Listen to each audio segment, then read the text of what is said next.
Hello guys, it's your guy Josh here again with the Premier League Reaction TV. Today I'll be speaking with my guy here, Ronaldo, all about this team here.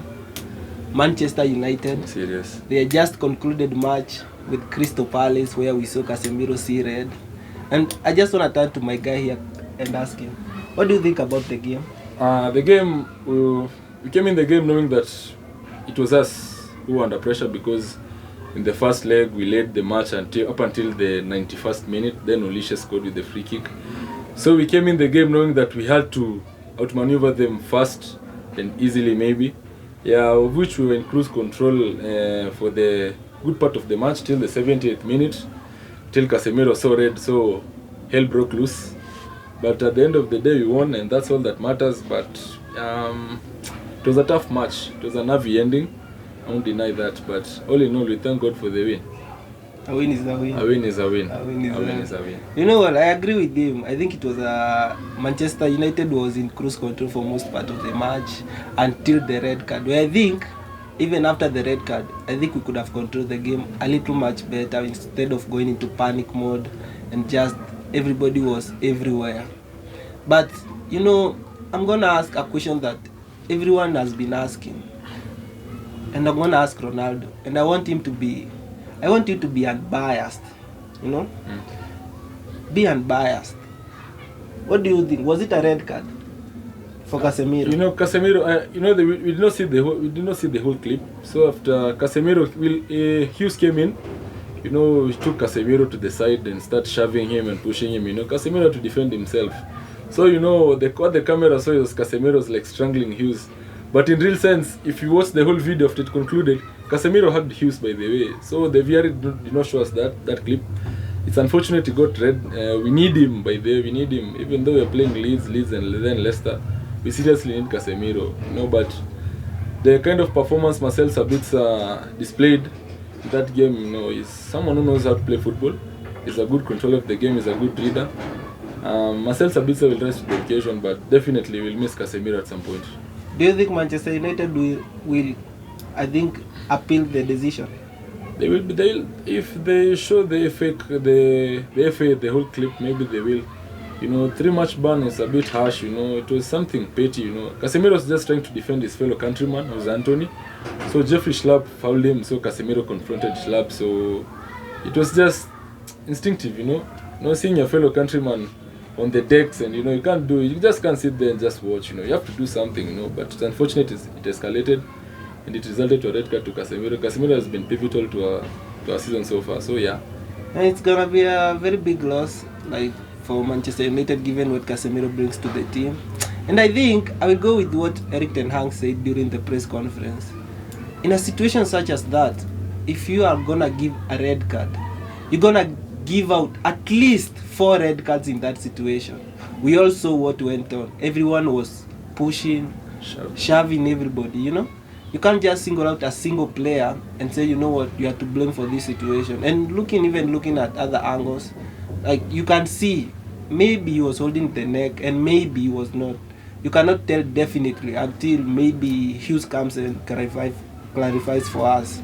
So, like, I'm going to ask Ronaldo, we're going to move this along and ask him, who was your man of the match? Lisandro Martinez, obviously.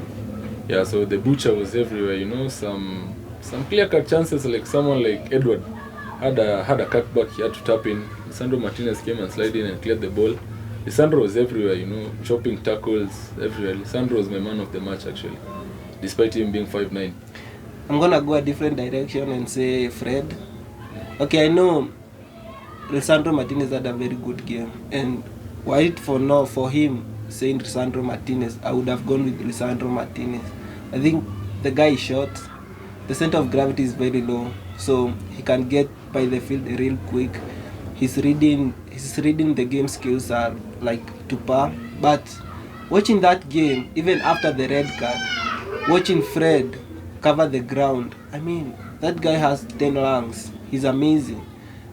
I was tiring watching him run in the 80th minute, knowing that he's been running the whole game.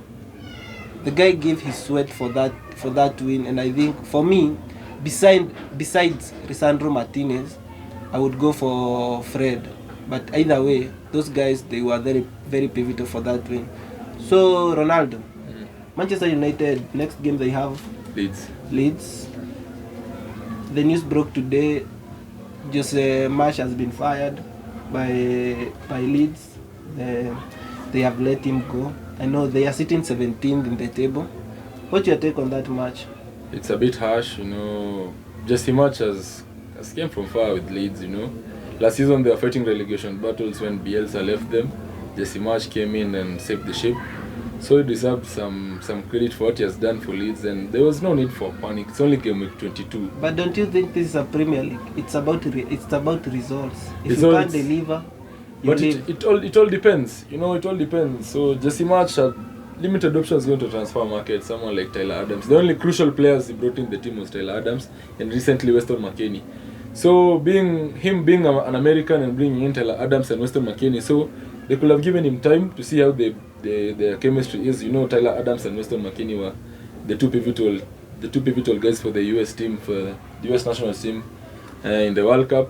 So Jesse March deserves some credit. You know, that was a bit harsh. That was a bit harsh for me. So what do you think about the match? Leeds at home. Leeds at home. Given without Casemiro and all. I believe we'll come out the game with a win. You know, with all due respect to Leeds, you know, we don't need Casemiro to beat Leeds. With all due respect, no offense. No, that was the same mentality with the Arsenal games. No offense. With the kind of quality that we have, both from the offense department to the defense department, Leeds are a substandard team. With all due respect, again, with all due respect. So we don't need someone like Casemiro. Marcel Sabitzer will fit in real good, but if we start with McFred, it's gonna be a bit questionable. That was gonna be my next question. Who do you see filling in for Casemiro? Marcel Sabitzer, obviously. You know, McTominay and Fred, they've been bonding for a long time, but we're not seeing results. But Sabitzer is a born winner. You know, he won the Bundesliga, the DFB with Leipzig. So I believe Sabitzer will bring the winning mentality to the team. McTominay has had an injury, so even if he'll be in the squad, he'll be not having the match fitness, and which Sabitzer has. And Sabitzer will play a pivotal part in the game, and I believe he'll come out with a win, 3-1. Okay, 3-1. Yeah. You had it from him. On my side, you know we go for the big numbers, but this time without Casemiro. I'm gonna lower it a bit. I see a 5-0 win. Where? Given the crowd and the game. The atmosphere. Rashford on a hat-trick. I think Rashford will score a hat-trick. I'm giving Bruno a goal, and watch that space. Where he goes, he's gonna come big on that match. I think he scores the first goal. Thank you guys, and don't forget to subscribe and like. Hit the bell button so that you know when we upload new content.